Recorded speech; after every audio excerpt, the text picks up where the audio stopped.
وانتم طيبين ورمضان كريم عليكم، وجايب لكم اسهل فانوس تقدر تعمله بنفسك.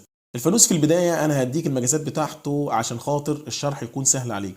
الفانوس بيتكون من ثلاث اضلاع، الضلع الاول 38 والضلع الوسطاني 28 والضلع اللي فوق 35 سم، وبيتكون من ثلاث مربعات، كل مربع فوق وتحت 40 في 40، والمربع على الوسط 25 في 25. فانت يا كبير ركز معايا كده ويلا نجمع مع بعض الفانوس ده، وهات شاكوشك ومسمارك ويلا يا كبير نتكل على الله. بص يا كبير، اول حاجه هجمعها المربعات اللي احنا اتفقنا عليها، كل مربع 40 في 40 والمربع الوسط 25 في 25. سواء تجمع بمسمار سواء عندك دباسه، اي حاجه هتأدي الغرض ان شاء الله. فانت هتجمع اتنين 40 في 40 وواحد 25 في 25. مش هوصيك يا كبير، المربع بتاعنا بيبقى ليه جيمين ورصيد. فانت معلم طبعا وسيد المعلمين اكيد فاهم الحته دي، ان احنا نخصم قيمه الجوائم ونبدا نجمع المربع بتاعنا. جينا دلوقتي لتجميع الاضلاع بتاع الفانوس بتاعنا. دلوقتي الضلع بتاعنا هنبدا ناخد فيه زاويه كده زي ما انتم شايفين. طبعا عشان اسهل عليك الامور هتعلم الزاويه بتاعتك نص سنتي كده، وتبدا تعلم تاخدها على ما فيش كده لفوق، اه زي ما انت شايف العلامه. بس تخلي بالك في الحته دي ان الزاويه عكس الزاويه، يعني انت بتعمل زاويه ناحيه والزاويه الناحيه التانيه بتاعتها. بعد ما خدت انا الضلع بتاعي، اتضح لي ان المربع بتاعي عايز يتشطف زي ما انت شايف كده. بدات شطفته وابدا اركب الاضلاع بتاعتي اللي تحت زي ما انت شايف. هتركب طبعا مسمار زي ما احنا اتفقنا بدباسه، كله هيقضي الغرض. غير شغلك وابدا توكل على الله. جمعنا المربع لتحت، وبعد ما عملنا الاضلاع هنبدا نجمع المربع الوسطاني. طب المربع الوسطاني ايه يا شباب؟ اتفقنا مقاسه كام؟ صحيين ولا ايه؟ طيب انا هقول لك مقاسه لربما انت تكون عديت الفيديو. يبقى مقاسه 25 في 25. جينا للضلع الوسطاني زي ما انت شايف كده، الضلع الوسطاني احنا شطفناه اهو زي ما انت شايف اهو. الشطفه اللي احنا اتفقنا عليها اهو، زي ما احنا رمينا ده لجوه هنرمي ده لبره.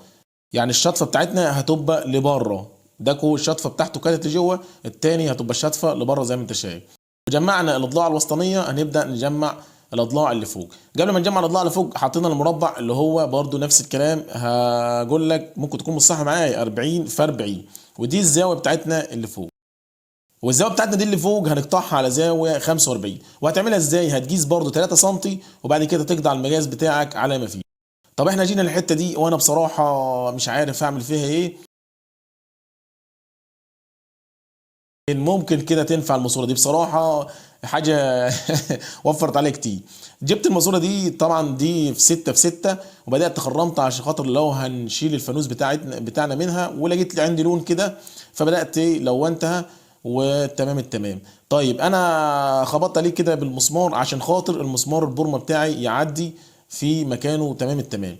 وخرمنا الاضلاع بتاعتنا اللي فوق مكان مسمار بورما سن صاج زي ما انت شايف كده 3 سم، ومكان اللي احنا عملنا فيه المسمار زنبنا كده فيه الماسوره، ونبدا نربط الاضلاع بتاعتنا الاربعه في الماسوره. فايه رايك في موضوع الماسوره ده؟ يعني هو بعيد عن الخشب وكل حاجه، بس بصراحه وفرت علينا كتير. وادي الفلوس بتاعنا اتجمع اهو تمام التمام. هنيجي دلوقتي لمرحله القماش. طبعا القماش ده موجود، طبعا انتوا كل سنه وانتم طيبين في اي محلات دلوقتي بتجيب القماش ده. فهتنزل كده يا معلم تجيب لك 2 متر، وتبدا تقصهم على الفانوس بتاعك وتبدا تدبس بدباس. فانت دي ممكن تعملها بدباسه، ممكن تعملها بمسمار شيشه 2، او المسمار اللي هو الضغط ده. بس هو ايه، هياخد وقت معاك يا معلم كتير شويه، بس حاجه كده من ايديك فتبسطك ان شاء الله بعد ما تطلعها كده حاجه جميله. فمعلش اتعب شويه. فبدانا دلوقتي جمعنا الجماش بتاعنا. ال 2 متر بنقسم المتر النص. طبعا انا خدت نص في ضلع والنص التاني هاخده في ضلع، وهنبدا ايه يعني نشكل الفانوس بتاعنا عشان نديله لفته كده جميل.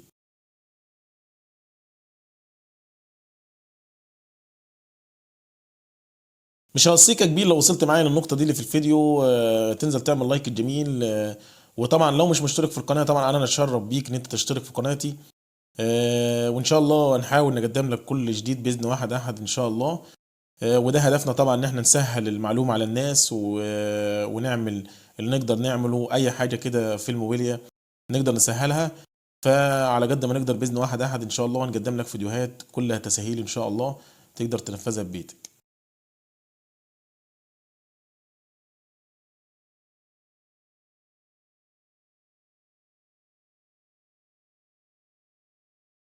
بتخلي طبعا اخر القماشه دي زي ما هي كده، زي ما انت شايف كده في الاخر بننزل ندبسها في القاعده بتاعتنا. وده لون القماشه التاني، برضو نفس الكلام، متر وقصناه النص، وهنبدا ندبسه على على الفانوس بتاعنا زي ما انت شايف. بس ده بيكون الفينش بتاعنا، بنتني القماشه بتاعتنا كده وبنبدا ندبس على مكان اللي احنا دبسنا عليه، عشان شغلك يبقى تمام التمام والفينش بتاعه يبقى مظبوط.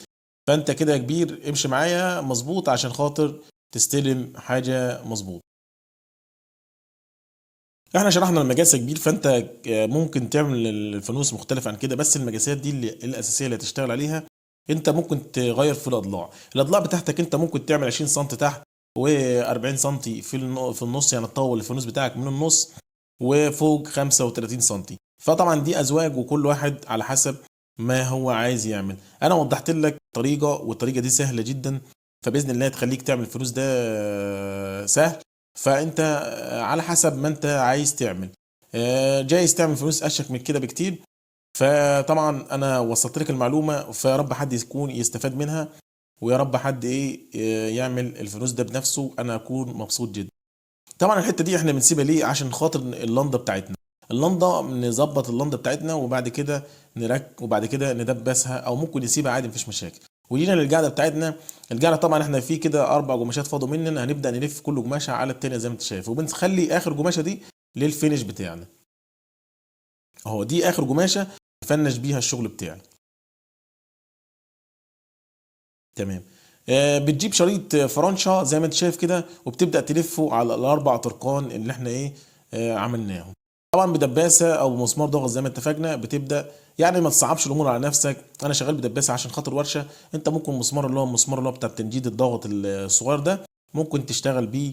وفي دبابيس كده، وفي دباسة. طبعا الدباسة اللي معلقة يا ريت تكون شايفها قدامك دي. دي اشتغلت انا في فيديوهات كتيرة. دي طبعا بتسهل عليك كتير، يا ريت تكون موجوده عندك في البيت. دي بتدبس دبوس وبتدبس مسمار، يعني هتنفعك في حاجات كتيره. فانت لو جبتها في الفانوس ده مش هتخسر حاجه. هو الفانوس طبعا مش هيكلف عليك كتير ان شاء الله، لكن انت لو طليت عليه في السوق هتلاقيه غالي. فيعتبر كسبنا تمن ايه، تمن الدباسه، وخليها عندك عشان خاطر احنا ايه جايين لك بفيديوهات كتيره تحتاج منك الدباسه دي.